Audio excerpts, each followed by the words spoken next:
명절들 잘 보내셨어요? 예, 회장님이 물어볼 때나 제가 물어볼 때나 똑같네요. 그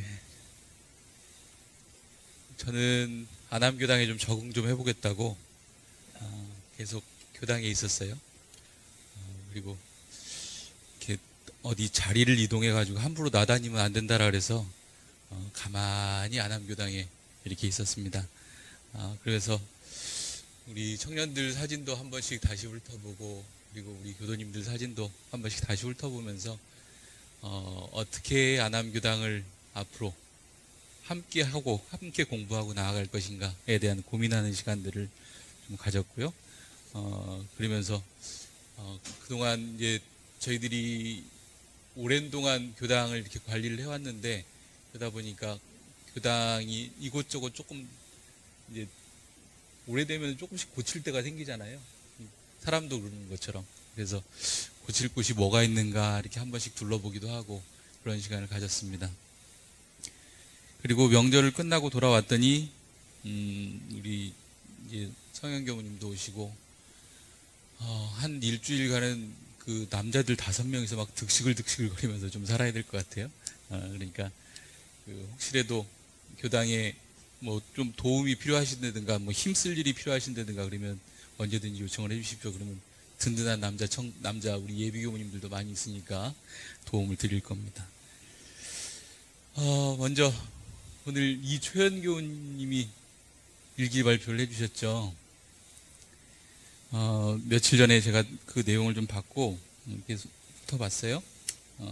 그랬더니 아주 공부를 열심히 한, 그리고 지난번부터 느꼈지만 우리 안암교당 청년들이 참 공부를 그동안 열심히 많이 했구나 라고 생각을 하고, 또 이 우리 청년들을 이렇게 지도해 주신 교무님들께 다시 한번 감사하는 시간이 되었습니다. 감정을 그대로 한번 좀 읽어보면 여러분들에게 도움이 좀 될까 싶어서 그냥 읽어보겠습니다. 초연교우 일기를 읽고 처음에 딱 드는 생각이 유레카, 새로운 발견이다 라는 유레카, 이런 생각이 들었습니다. 소득으로 봐서는 정성심을 과학적인 용어로, 적분이라는 용어로 풀었죠. 적분이라는 용어로 풀어서 새로운 이해 방법을 발견한 점이 참 소득이었습니다. 그리고 또 하나는 시간이 가지는 상대적 개념의 이해가 깊어진 점이 아주 소중한 소득으로 이해가 됐습니다. 영생을 놓고 보면 1년도, 이번 생도 한 점에 불과하다. 그런 것이 참 중요한 소득이다 라는 것이죠. 내가 가지지 못한 것을 가졌다고 해서 상대방이 행복할까요? 내가 가지지 못한 것을 상대방이 가졌다라 그래서 그 상대방이 행복한가? 잘 생각 한번 해보세요. 우리가 이제 흔히들 옆에서 이렇게 차를 몰고 가다 보면 뭐가 하나 휙 지나갑니다. 부앙 하고 이렇게 지나가죠. 이렇게 보면 굉장히 고급 차들이 이렇게 소리를 내고 시끄럽게 하고 지나갑니다. 그 사람들 행복한가요? 그거는 잘 모르겠죠. 여러분들이 그렇게 구하고자 하는 일자리가 구해지면 행복한가요? 행복하기도 하겠죠. 좋은 배우자를 만나면 영생이 행복할까? 행복한가요? 영생이 행복한가요? 우리가 말하는 이 몇 가지 행복 조건을 충족하면 그 행복이 영원해질까? 라고 생각을 해보면 그렇지 못할 것은 잘들 아실 겁니다. 가진 사람은 그것이 일상이 되거나 때로는 그 행복을 망각할 수 있습니다. 심지어 저희들이 공기를 이렇게 마시고 살면서도 그 행복과 고마움을 때때로 망각을 하고 삽니다. 저희들은 공기라는 이 늘 숨쉬고 사는 그것을 가지고 있음에도 불구하고, 그리고 그것에 대한 고마움이 있음에도 불구하고 망각을 하고 살죠. 상대가 행복해 보이는 것이지 그 대상은 행복할지 불행할지 그것은 모를 일입니다. 선인성과 악인학과, 적실한 인과의 법칙이지만 때때로 그렇게 보이지 않을 때가 있습니다. 우리 최영교가 얘기한 것처럼 어떤 사람은 이번 생에 참 잘 살았다고 생각을 했는데 노년이 불쌍해. 근데 어떤 사람은 정말 대충대충 사는 것 같은데 노년이 또 편안해. 이게 왜 그럴까? 선인 악과 악인 선과 인 것처럼 보일 때도 있지만 그렇다면 이게 과연 진리일까? 진리인가요? 좋은 인연을 지었는데 나중에 받는 과는 악과야. 응? 나쁜 인연을 지었는데 나중에 받는 것은 좋은 과야. 그것이 진리겠는가?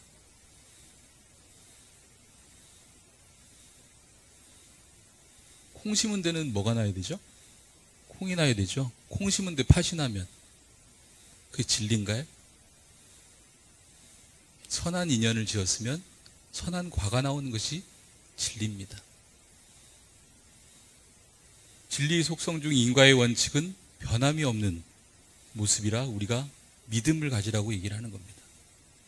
만약에 우리 최영교가 얘기한 것처럼 선인 악과 악인 성과가 됐다라면 저희들은 믿으라고 얘기할 수 없죠. 어떻게 상황이 변할지 모르는데.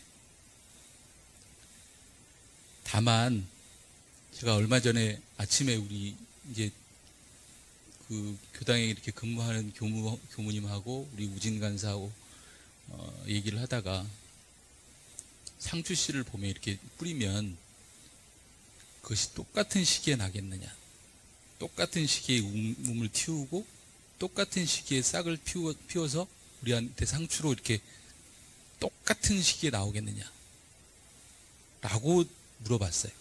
그랬더니 우진교가 뭐라 그랬겠어요? 뿌리 시기는 똑같을지 모르겠지만 나오는 과정들은, 나오는 결과물들은 때로는 차이가 좀 있습니다. 비슷한 시기일지는 모르겠지만 그 차이는 좀 있습니다 라고 대답을 하죠. 그것이 사실은 진리죠. 어떤 것은 물을 좀 더 많이 줘가지고 빨리 자라는 것이 있고, 어떤 것은 또 비료를 또 많이 줘서 빨리 자라는 것이 있고, 비료가 적게 간 것은 늦게 자라는 것이 있고, 그런 것이 있죠. 저희들이 원인을 제공을 했는데 그것이 나중에 나오는 결과는 빨리 나올 수도 있고 늦게 나올 수도 있는 거죠. 우리가 살아가는 이치가 결코 틀릴까요? 우리 삶의 이치하고 그것이 틀릴까요? 똑같습니다. 성옥교무님이 얘기해 주신 대로 이 생에 받을 결과도 있어요. 때로는. 그렇지만 다음 생, 아니 영생을 기다렸는데도 잘 다가서지 않을 결과들도 있습니다. 그렇지만 그 결과는 분명히 있습니다. 그것이 없다라 그러면, 그 결과가 없다라 그러면 우리가 노력해야 될 이유도 없죠. 세상 만물이 모두 은혜의 관계임에는 분명합니다. 그러나 은혜의 관계가 아닌 것처럼 느껴지는 것은 영생을 오고 갈 때 나에게 주어진 환경에 악연이 되어 다가오는 인연도 있습니다. 그러면 이것을 어떻게 선연으로 상생으로 돌릴까? 이번에 출가여행 가셨던 우리 청년 교도님들은 잘 알 겁니다. 정산종사께서는 방에 들어온 모기나 파리를 이렇게 내쫓을 때, 파리나 모기가 있으면 저희들 불편하잖아요. 벌레들이 있으면 불편하잖아요. 그것은 선연인가요? 악연인가요? 악연인가요? 악연도 아니고 선연도 아니죠. 예? 불편한 거죠, 다만. 근데 그것을 인연을 지을 때 잡기는 잡아야 될 거잖아요. 잡기는 잡아야 되잖아요. 불편하니까. 때로는 내가 좀 이렇게 물리쳐야 되잖아요. 그래서 정산종사님께서는 그러셨답니다. 문을 좀 이렇게 활짝 열어놓고 방에 불을 끄셨답니다. 그리고 나갈 기회를 주셨답니다. 도망갈 기회를 주신 거죠. 도망갈 기회를 주시고 그럼에도 불구하고 도망가지 못한 불편한 관계인 것들은 때로는 잡으셨다라고 얘기를 해요. 영생을 오고 갈 때 분명 인과의 원리에 따라서 주고받게 됩니다. 그렇지만 그 원리를 믿고 행하는 사람만이 진급이 되고 은혜를 입으며 선연과 상생의 길로 나아갈 수 있습니다. 초연교우는 이번 그 일기를 통해서 대단한 깨침을 얻은 것 같아요. 이 순간이 아니라 일생도 한 순간이 될 수 있다는 깨침을 얻은 것 같아요. 영생에 대해 알게 된 것은 삶을 더 여유롭고 정성스럽게 살아갈 안목이 생김이며 우리 모두가 축하해야 될 일인 것 같습니다. 상대가 행복해 보인다고 그 마음을 챙겨 나 역시 정성을 다하다 보면 나도 행복해질 수 있습니다. 왜? 상대의 행복을 내 행복의 씨앗으로 만들 수가 있기 때문에. 오늘 초연교우의 일기를 통해서 다시금 우리가 생각할 수 있는 것은 인과는 변함없는 진리다. 다만 그 결과가 나오는 것을 조급한 마음으로 저희들이 기다리다가는 어떤 결과도 얻을 수 없는 것도 있을 수 있다. 왜? 내가 원하는 만큼의 결과가 아닐 수가 있으니까. 내가 원하는 만큼의 결과를 얻기 위해서는 지극한 정성을 지속 들이다 보면 그 얻어지는 결과는 분명 나올 것이다. 그것이 오늘 저의 초연교우의 일기를 본 감정이었습니다. 여기까지 하고요. 공부들 많이 하셨죠, 오늘? 공도편에 대해서. 몇 가지 들어온 질문이 있어서 질문을 읽어드리고 같이 본문도 합독하면서 좀 생각하는 시간 갖도록 하겠습니다. 우리 이대일교우가 지금 코로나 이렇게 가까이 좀 접촉을 했었는지 질문을 하고 오늘 못 오는 상황이 생겼어요. 그래서 오늘 직접 질문을 제가 던지는 것으로 하겠습니다. 공도편 35장 말씀에서 중군기 단합을 하근기 단합보다 낮은 단계처럼 표현을 하셨는데 대종경 신성품 2장 말씀과 연결지어 해석하면 되는 것인지 궁금합니다. 이런 질문을 던졌어요.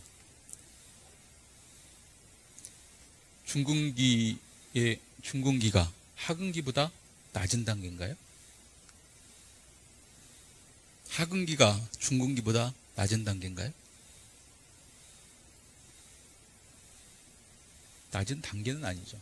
하근기는 하근기고 중군기는 중군기입니다. 중군의 단합이 하근의 단합보다 낮다 높다가 아니라 그 성질이 그렇다는 겁니다. 정산종사님 법문을 좀 띄워주시죠. 제7권도편 22장 같이 합독을 좀 하시겠습니다. 하근기는 식욕, 색욕, 제욕 등에 얽매여 솟아오르지 못하고 중근기는 명예욕에 걸려 솟아오르지 못하고 좀 더 윗근기는 상에 걸려 크게 뛰어나지 못하나니 오욕과 사상을 여의면 상근기니라. 교당에 오고 갈 때도 무엇에 끌려오고 가는지를 살펴보면 교당을 향하는 마음이 어디에 머물러 있는지를 알 수가 있습니다. 처음에 여러분들이 이제 교당을 이렇게 인도받고 교무님에게 또 이렇게 소개받고 그렇게 왔을 때는 많은 사람들이 내 또래 친구들이 많네. 교당에 가니까 좀 만난 것도 주고 내가 뭐 할 것이 좀 있네. 이런 재미가 좀 있어서 와요. 재미가 있고 또 교우님들 얘기를 이렇게 듣다 보면 마음 공부라는 것을 하네. 그 마음 공부라는 것이 뭔가 이렇게 또 그런 재미를 느끼면서 저희들이 공부의 깊이를 좀 더해갑니다. 그러다 이제 조금 안다 싶으면 공부심이 물러나죠.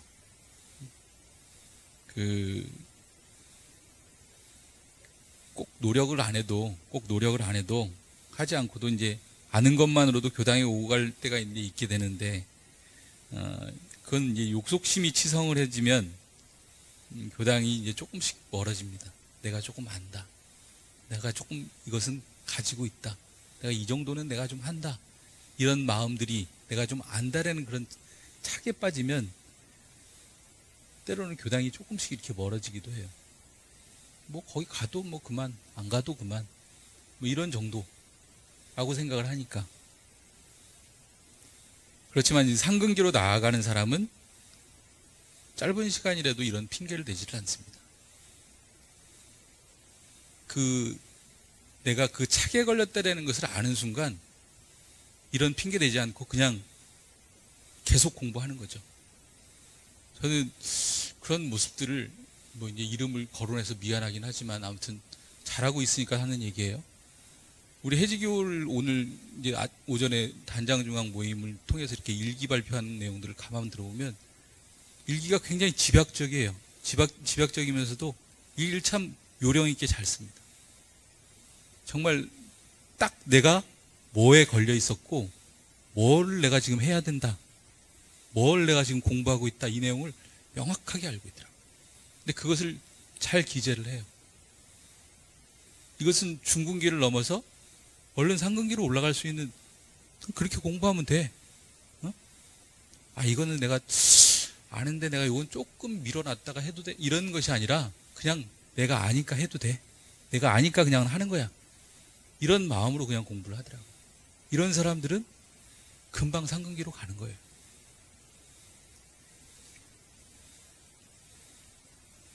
또 하나 본문 읽어볼까요?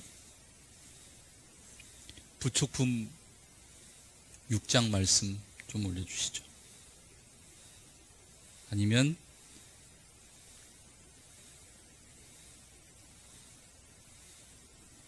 네, 같이 한번, 좀 많은 내용이긴 하지만 읽어볼게요.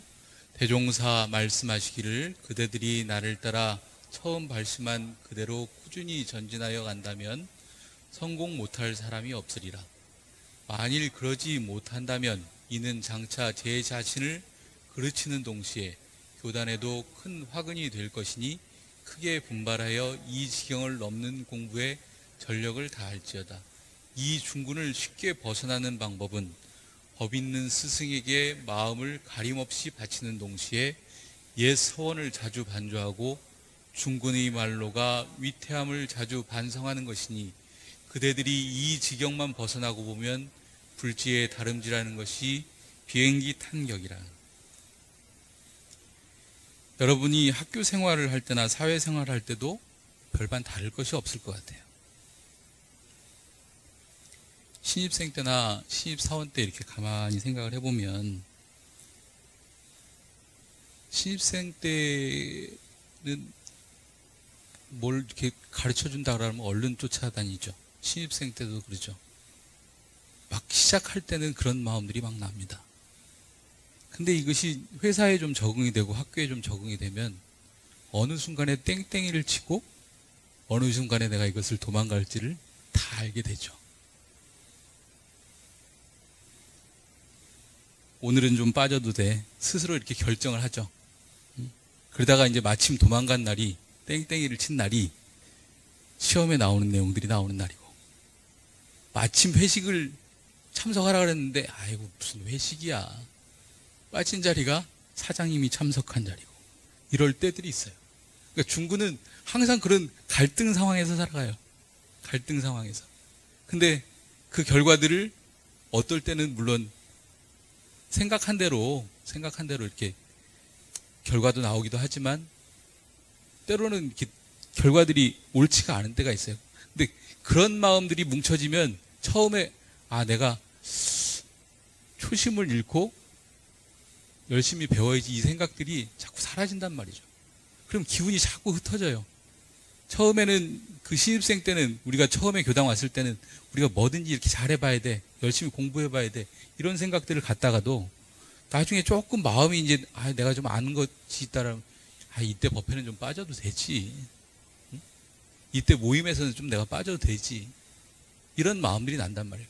그럼 그것을 보고 있는, 이것을 관장하고 있는 사장님들이나 학교 교수님들이나 제가 조금 뭐 안다고 이제 빠지기 시작하네, 이렇게 되는 거예요. 그것이 중군의 모습입니다. 조금 알고 개교하다 보면 빠지기 쉬운 병이 중군이라 그 병에 걸리면 조직을 와해하고 자칫 자기 잘난 맛에 빠지기도 하는데, 이럴 때는 대종사님께서는 크게 주의하라 하신 말씀을 하셨습니다. 또 하나 본문을 같이 읽어볼까요?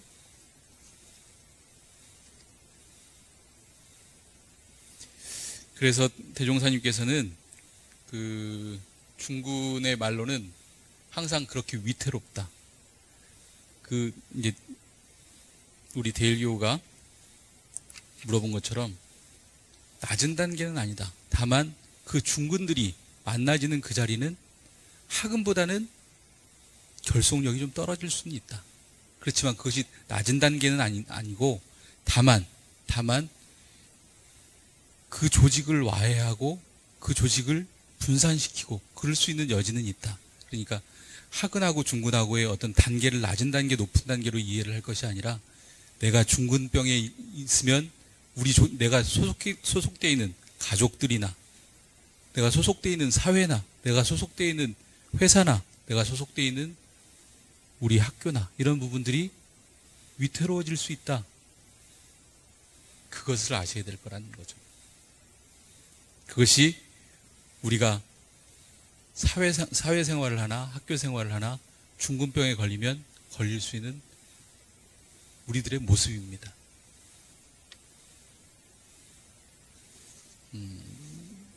두 번째 질문은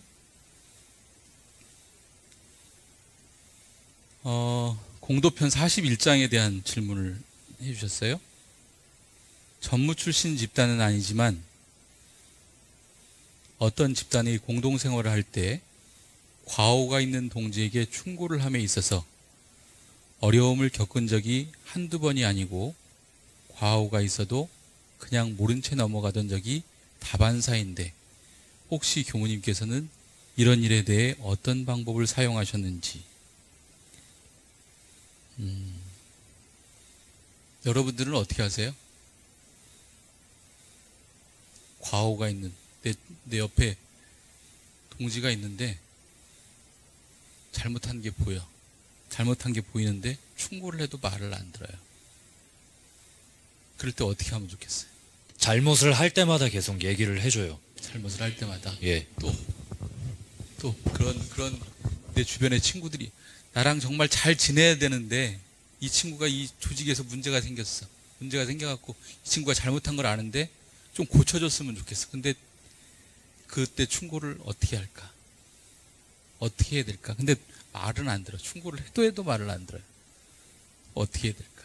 과오가 있다 하더라도 그 과오에는 또 그 사람 무조건 말하기보다는 그래도 그거를 좀 이해는 해봐야 할 것 같아요. 그러니까 먼저 이해는 하고 그 다음에 거기에서 어떤 방식으로 할 건지 또 물어보기도 하고 그 옛날 그 과거 다른 사람들 있을 거 아니에요. 그걸 저만 본 게 아니라 다른 사람들도 봤었을 테니까 그 사람들한테도 또 물어보고 하면서 이제 같이 해나가는 식으로 같이 이렇게 고쳐 나갈 수 있도록 도와주는 식으로 해야 하지 않을까 저는 싶습니다. 이제 원인 파악이 돼야 사실은 고쳐지기도 하겠죠. 그 옛말에 보면은 그 핑계 없는 무덤이 있다라고 그러죠. 그 속담이 왜 나왔을까요? 죽은 귀신도 죽었을 때는 억울해요. 억울해서 만 가지 이유가 있다라는 거예요. 내가 억울하게, 너무 억울하게 죽었다. 응? 너무 억울하게 죽어가지고, 내가 죽어야 될 자리는 아닌데 죽은 것 같다. 이렇게 생각들을 한다라는 거예요. 충고는 과오로 받아들일 수 있을 때 사실은 충고가 가능하죠. 우리 남자 교우들은 이런 경험들이 있으려나 모르겠는데 술이 이렇게 만취가 돼가지고 집에서 아버님들이 한 번씩 그런 경험들이 있으려나요? 술이 만취가 돼갖고 운전을 하다가 문제를 일으키는 사람들이 있어요. 근데 그런 사람들이 파출소를 가서 이렇게 정신을 차린 다음에 물어보면 제가 그랬냐라고 얘기를 하죠. 제정신이 아니니까 아무리 뭐 그 사람을 잘못했다고 얘기를 해도 그 사람은 잘못한 줄을 몰라요. 집에 와서 막 물건을 던져놓고 막 난리를 쳐도 그걸 모른단 말이죠.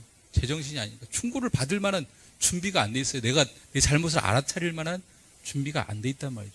그런 사람에게 충고를 해본들 도움이 될까요? 도움이 안 됩니다. 어느 날 아침이었습니다. 한 여성이 버스를 탔어요. 버스를 탔는데 운전을 기사가 너무 험악하게 하는 거예요. 근데 버스 기사 표정이 안 좋아. 그래갖고 이제 그 사람이 좀 이상하다 싶어갖고 버스 기사님한테 물었답니다. 기사님, 혹시 오늘 아침에 아내와 다투지 않으셨어요? 그렇게 물었답니다. 그랬더니 기사님이 예상 밖의 질문이라 깜짝 놀라서 네, 맞습니다. 어떻게 하셨어요? 아내와 사소한 일로 좀 다퉜어요. 그러는 거예요. 그러자 승객이 운전사에게 또다시 질문합니다. 그것은 지극히 개인적인 일이죠. 그것을 기사가 알아들었을까요? 못 알아들었을까요? 알아들었습니다. 운전사는 부부싸움이 공적인 일이 될 수는 없지요라고 이렇게 대답을 했습니다. 그때서야 승객이 말한 의도를 알아차린 기사는 차를 안전하게 몰기 시작했어요. 그 승객은 상대방의 기분을 상하지도 않게 하고 충고를 잘해준 거죠. 아까 우리 미룬교우가 얘기한 것처럼 입장 이해를 잘 시켜준 거죠. 당신이 이런 문제가 지금 있었습니다 라고 얘기를 하는 거죠. 충고를 잘 하려면 충고받는 이에 깨우침도 있어야 하지만 충고하는 사람도 고칠 점만, 당신이 너 이거 잘못했어, 이것만 고쳐 라고 얘기하는 것이 아니라 그 상황 이해를 잘 이해를 해줄 필요가 있다. 대종사님께서도 공부심이 없이 사는 사람들은 보통 하는 말이라도 촉이 달려 나오므로 결과를 나쁘게 맺어서 뒷날에 화를 불러오고, 공부심이 있게 하는 사람은 보통 하는 말이라도 덕이 따라 나오므로 결과를 좋게 맺어서 뒷날에 복을 불러온다. 이런 말씀을 해주셨습니다. 우리는 충고를 하더라도 좋다 나쁘다 하는 자신의 시비에 치우쳐서 말을 할 것이 아니라 객관적으로 보고 덕 있는 마음으로 넉넉하게 말하는 습관을 기를 수 있을 때, 그때 충고가 가능할 것 같습니다. 그렇게 한다면 내가 충고를 하더라도 듣는 사람이 기분이 상하지 않겠죠. 이런 일화가 있습니다. 소태단 대종사님께서 정말 싫어하시던 것이 뭔지 아세요? 아침 좌선에 이렇게 졸거나 좌선을 나오지 않거나, 특히 나오지 않는 사람에 대해서는 어마어마하게 경책을 하셨어요. 네가 밥을 먹어야 되냐 말아야 되냐, 이런 얘기까지. 그러면서 정말 말을 안 들으면 짐 싸서 가라, 이런 얘기까지 하셨어요.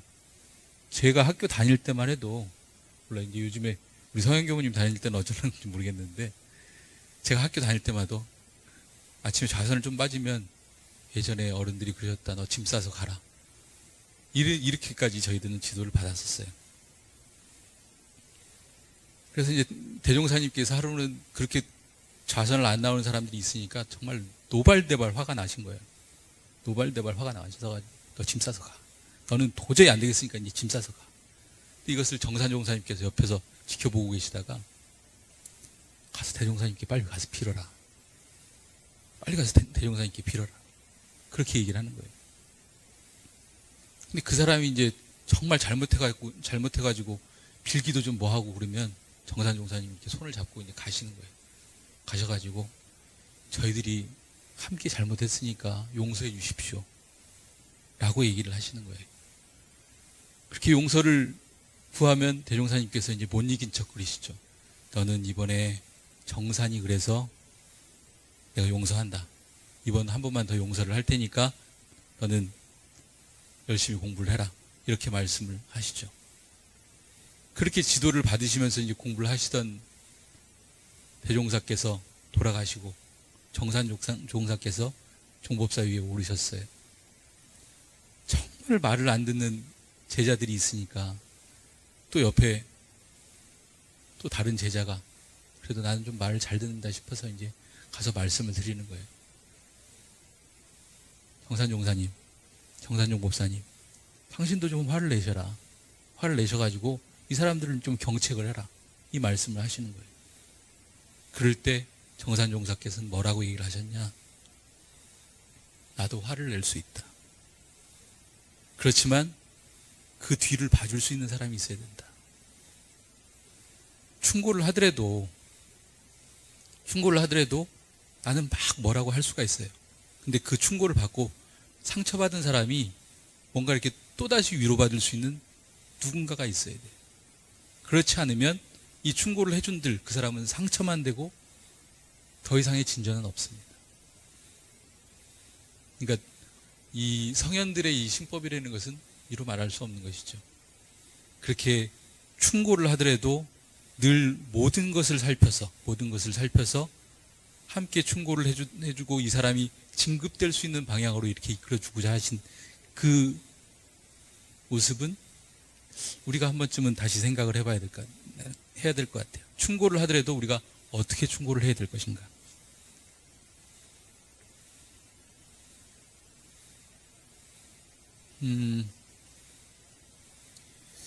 일단 두 번째 질문에 대해서는 충고의 방법에 대해서는 그렇게 좀 정리를 하도록 하겠습니다.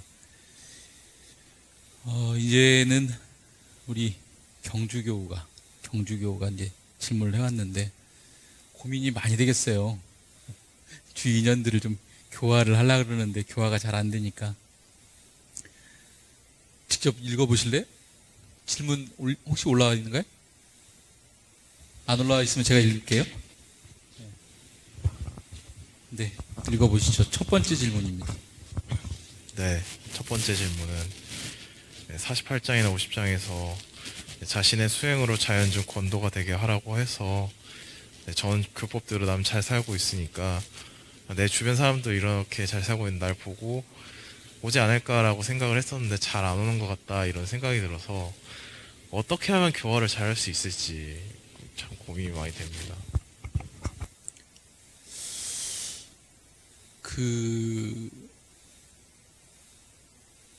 데려오는 것도 참 쉽지가 않고 또 안착하는 것도 이게 참 쉽지가 않아요. 그 48장 본문을 이렇게 살펴보면 권도는 나만 잘한다고 해서 되는 것인가? 그렇지는 않은 것 같습니다. 상대자의 근기를 잘 살펴서 기원에 맞게 도를 권할 것이라 이렇게 말씀하셨어요. 그러니까 상대자의 근기는 정말 필요한 부분들이 뭐 별것이 아닐 수도 있어요. 그렇지만 상대자가 요구하는 것은 우리 경주교가 가지고 있는 그런 어떤 완벽함 이런 것이 아니에요. 나는 좋은 친구가 필요하고 나와 함께 즐겨줄 시간이 필요해. 근데 나같이 바른 생활을 해? 나같이 교무님 같은 생활을 하는 사람처럼 나같이 돼? 라고 얘기하면 오고 싶을까? 쉽지 않을 겁니다. 수행으로서 다시 말해 서원한 바가 성취될 때까지 정성껏 꾸준히 하는 거예요. 권도는 우리가 그 정신수양을 한다라고 얘기를 하지만 정신수양 방법도 좌선도 있고 기도도 있고 연불도 있고 그러잖아요. 그런 것처럼 상대의 근기를 봐가면서 이 사람은 좀 요란한 데 처해 있으면 연불로 공부를 시켜야 돼. 이 사람은 조용한 데 처해 있으면 좌선으로 공부를 시켜야 돼. 이 사람이 부족한 것이 공부라 생각하면 공부를 좀 배울 수 있는 것을 알려줘야 돼. 이 사람이 늘 친구가 필요하면 친구가 되어줘야 돼. 이래야지 권도가 되는 것이지. 그렇게 해서 처음에 인정교화로 이렇게 시작이 돼야 되는 것이지. 예전에 어른들이 그러시죠. 어머니들이 그러시죠. 야, 이거 먹어. 이거 먹으면 진짜 네 건강에 좋아. 근데 그 약은 무지하게 써요. 네? 쓴 약을 무조건 먹으라 그래서 과연 먹어질까? 응? 오히려 먹으라 그러면 다시 토해내든지 막 뱉어내죠. 아무리 좋은 것이라도 상대의 형편을 따라서 처리를 보아서 이렇게 도를 권하면 그렇게 하면 권도가 되지 않을까? 응? 그래서 근기에 따라서 이렇게 살펴주는 것이 중요하겠다. 우리 이번에 이제 아는 사람들은 알 거예요. 7일간의 출가여행 내가 자꾸 궁금하다고 말씀드리는 거예요.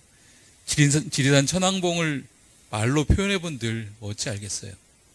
데려와서 야 여기 맛있는 거 있으니까 우리 맛있는 거 먹어보면서 이 맛을 즐기자라고 얘기를 했을 때 그 맛을 알죠. 지리산 천왕봉 정말 막 그 구름도 멋지고 산세도 수려하고 아무리 얘기를 한들 모릅니다.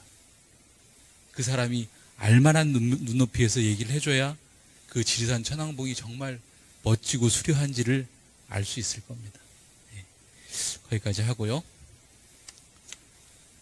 또 두 번째 질문 할까요?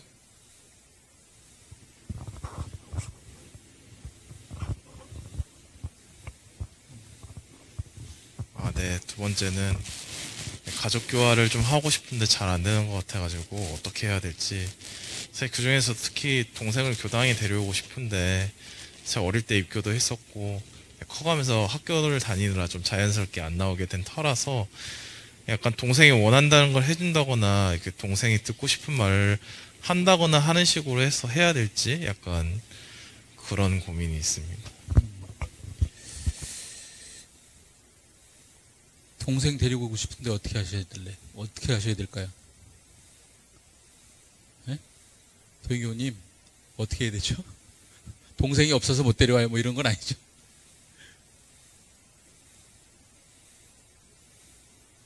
예?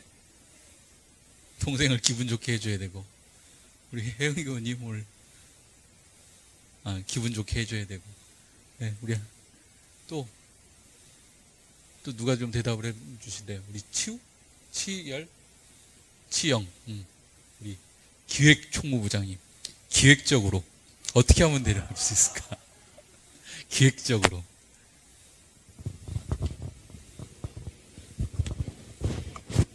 생각해 본 적이 없는데, 데려올 마음이 없었던 건 아니고 그런 건 아니죠? 예, 데려올 마음은 있었으나 아직 생각은 안 해봤다. 네. 생각해 보겠습니다. 네. 그 뭐 앞선 질문하고 내나 이제 그 비슷한 맥락일 것 같은데 대산종사님께서는 교화의 세 가지 단계가 있다라고 말씀을 하셨어요. 그 첫 번째가 자비인정 교화다. 그 인왕경이라는 데 보면 사섭심이라는 것이 있는데 네 가지 마음을 내야 되는 것이 있는데 자비인정 교화를 위해서는 보시를 잘 해줘야 된다. 상대방이 필요한 보시를 잘 해줘야 된다. 그 사람이 뭐가 필요한지. 오늘 오전에 보니까 우리 경주교우가 이제 이사를 한대요. 저도 이삿짐 나르러 가야 되겠어요? 안 가야 되겠어요? 이삿짐 나르러 가야 될 것 같아요. 자꾸 이렇게 우리 경주교가 뭐 하는 것에 대해서 마음을 자꾸 합해줘야 될 것 같아요. 그것이 보시심이에요. 그 다음에 좀 더 듣기 좋은 말 해주는 거예요. 요즘에 그 교당에 이제 수양회라는 카톡에 이렇게 보면 그 여러분들도 이제 제가 올려드린 그림을 보셨겠지만 긍정적인 마인드로 그 스키 선수들이 그런다 그러잖아요. 그 어떤 장애물을 만났을 때 장애물에 내가 이렇게 다가설 때 장애물만 생각하면 그 장애물에 부딪히기가 쉽대요. 그렇지만 내가 가야 되는 그 눈길만을 보고 가면 그 스키를 잘 타기가 쉽다라 그러네요. 그러니까 제가 해야 될 길, 그리고 제가 그 뭐라 그럴까, 나가야 될 그 긍정적인 생각들을 자꾸 전달을 하면 그것이 될 가능성이 높다라는 거예요. 근데 부정적인 생각을 하면 그것이 또 부정적인 생각으로 될 것이 높다라는 거예요. 그러니까 사람들에게 이렇게 얘기를 해줄 때도 좋은 말을 해주는 거예요. 애어, 사랑하는 말, 이런 말들을 해주는 거예요. 그리고 그 상대가 좋은 이로운 행동들을 해주는 거예요. 자비인정 교화를 할 때. 그 사람이 좋은 일을 자꾸 옆에서 도와주고 그렇게 행동을 하면 싫어할 사람 없잖아요. 그렇게 해서 자비인정 교화를 베푸는 거예요. 그리고 그 사람이 하고자 하는 일들에 내가 뜻을 합해줘서 함께하는 동사래는 그 사섭심을 통해서 자비인정 교화를 한다라고. 그렇게 해서 온 사람들에 대해서는 무량 법문 교화를 하라고 그러셨어요. 그러니까 여러분들이 이제 그동안 수요 공부방이랄지 이런 것을 통해 가지고 여러 가지 공부를 하잖아요. 그때부터는 이제 교육이 되는 거예요. 아, 여기 와서는 내가 이런 공부를 하면 내가 성장이 되겠구나. 이런 것으로 자꾸 안내를 해주는 거죠. 그 사람이 이렇게 더 성장할 수 있는 길을 안내를 해주는 거죠. 무량법문교화. 셋째는 무언실천교화. 말이 없이 그냥 내가 모습을 보여주는 거예요. 나는 이 공부를 했는데 이렇게 나는 삶이 바뀌어간다. 여러분들이 이제 한 번씩 그런 감상담을 얘기를 한다라 그러는데 그 원불교 와서 이렇게 바뀐 삶에 대해서 이렇게 얘기를 한다라 그러는데 그런 무언실천교화를 보여주는 거예요. 그렇게 하다 보면 아, 저 사람이 처음엔 내가 재미삼아서 이렇게 왔는데 내 삶에 도움이 되는 그런 말씀들이 많네. 그리고 또 한편으로는 내 삶이 이렇게 좀 행복해지고 이렇게 지혜로워지네. 이렇게 교화가 된다라는 거예요. 이것이 대산종사님께서 말씀하신 3단 교화 방법입니다. 오늘 새로 함께 하시는 우리 교우님이 계시는데 무슨 얘기인지 이해는 지금 되세요? 이해는 되세요? 그렇게 해서 저희들은 함께 공부해 나가는 겁니다. 그리고 마지막 질문 하나 더 받고 마무리하도록 하겠습니다. 네.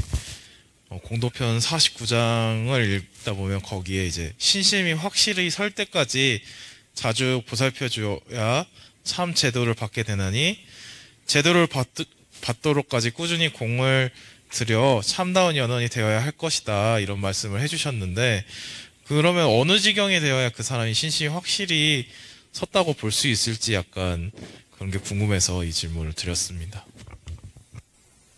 신심이 어느 지경이 돼야 섰다고 얘기할 수가 있을까요? 네? 믿음이 어느 정도 서야 섰다고 할 수 있을까? 신성품 1장을 좀 봉독을 해드릴게요.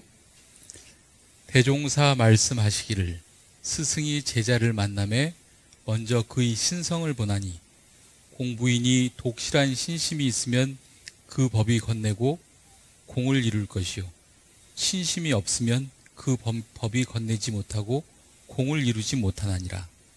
그런즉 무엇을 일러 신심이라 하는가? 첫째, 스승을 의심하지 않는 것이다. 원불교를 다니는 것을 의심하지 않는 것을 신심이라고 얘기를 하죠. 비록 1000만 사람이 1000만 가지로 그 스승을 비방할지라도 원불교에 대해서 이러고 저러고 얘기할지라도 거기에 믿음이 흔들리지 아니하여 혹 직접 보는 바에 무슨 의혹되는 점이 있을지라도 거기에 사량심을 두지 않는 것이 신이요. 여러분들이 이제 이렇게 지내다 보면 저하고는 좀 다른 종교를 신앙하는 사람들과 이렇게 사귀는 경우들도 좀 있을 거예요. 그럴 때 이제 저는 그렇게 얘기를 하죠. 그 사람하고 만나는 신앙이 틀린데 그럼 어떻게 해야 됩니까? 라고 물어보면 법회도 데리고 와라. 그리고 미사도 봐라. 예배도 봐라. 같이 가서. 무엇이 더 우월한지를 알게 해주는 거죠. 우리가 그것을 배척할 것이 아니에요. 예배 보러 가는 것을 왜 배척을 해요? 하나님과 만나는 시간을 왜 배척을 합니까? 우리가 왜 성당에 가서 미사를 보는 것을 왜 저희들이 불편해라 합니까? 저희들이 살아가는 하나의 방법이고 하나의 신앙의 행위인데 왜 그것을 불편해라 하겠어요? 그럴 필요 없다라는 거죠. 가서 해봐라. 해보고 다만 무엇이 더 나은 건지를 한번 생각을 해봐라. 그것을 알게 해줘라. 그러고 나면 원불교에 대한 의심이 사라지겠죠. 두 번째는 스승의 모든 지도에 오직 순종할 따름이요 라고 얘기를 했어요. 제 지도에 순종하라는 얘기도 아니고 종목사님 말씀에 순종하셔야 되겠죠. 종목사님 말씀은 그렇지만 우리 교법에 순종을 해라. 계문을 지켜나가고 교당을 오고 갈 때 우리가 지켜가야 될 부분들을 지켜나가고 상시에 우리가 무슨 훈련을 해야 될지 그것을 지켜나가고 그것을 해라. 사람 대종사님께서 솔성렬은 1조에 그렇게 강조를 하셨잖아요. 사람만 믿지 말고 그 법을 믿으라고 얘기를 하셨잖아요.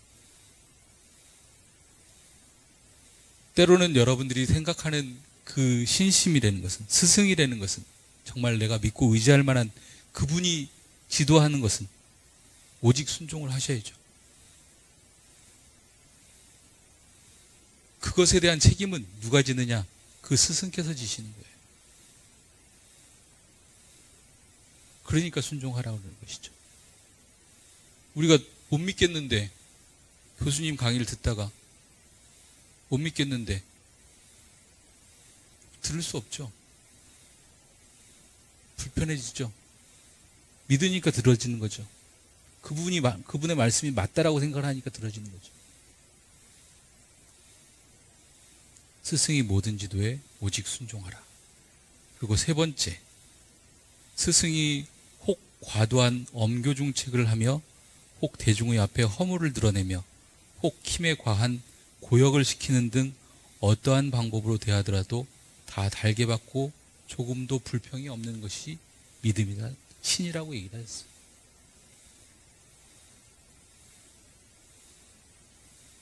서로 간에 살아오신 방법이 틀리고 내 가지고 있는 습관이 틀리기 때문에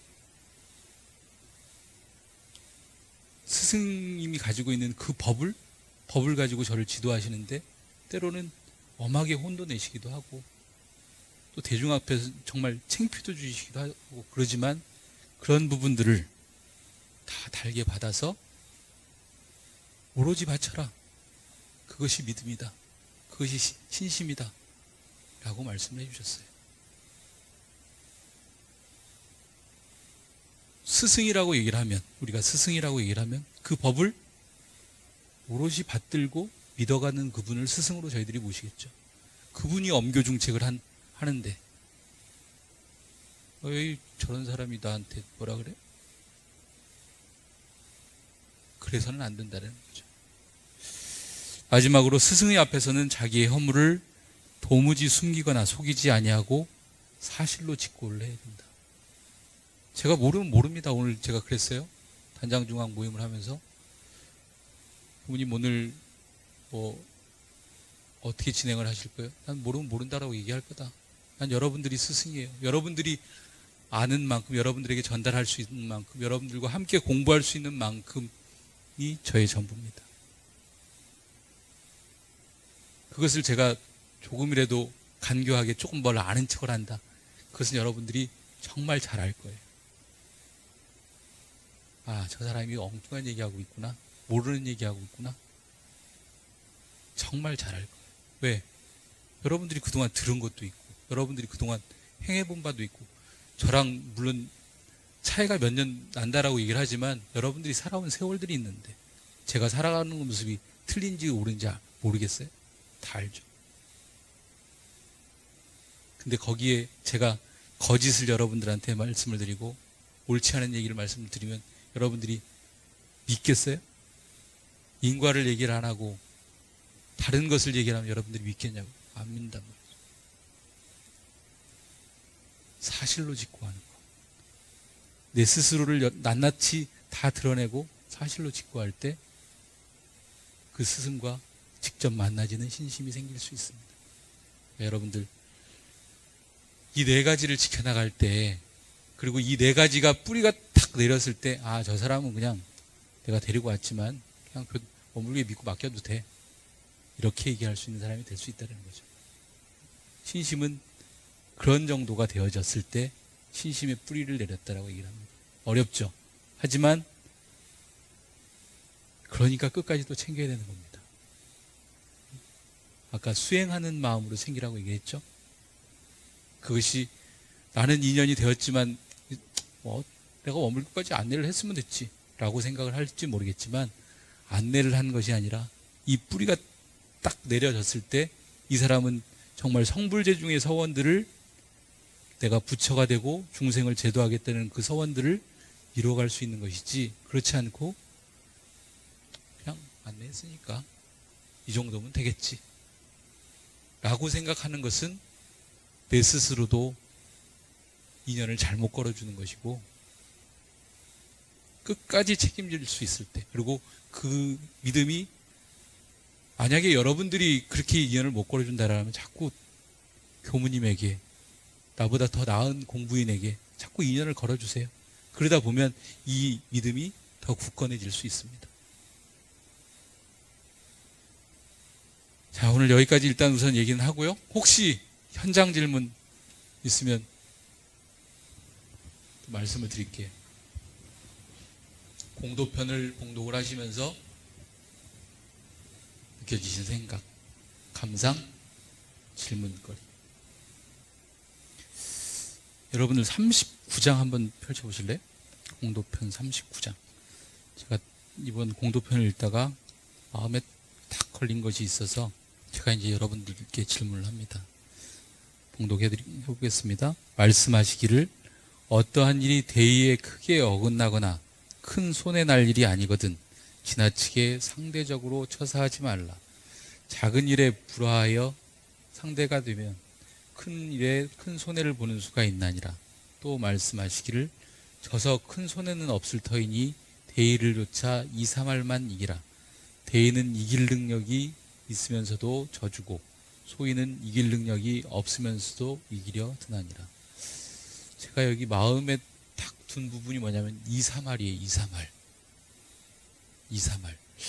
아니 우리가 그래도 이겼다라고 얘기하면 51대 49는 돼야 그래도 이겼다라고 얘기를 하는데 어떻게 51대 49가 아닌 2할 3할일까?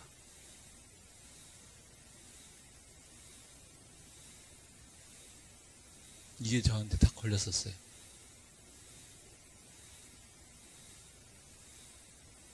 왜 2할 3할일까?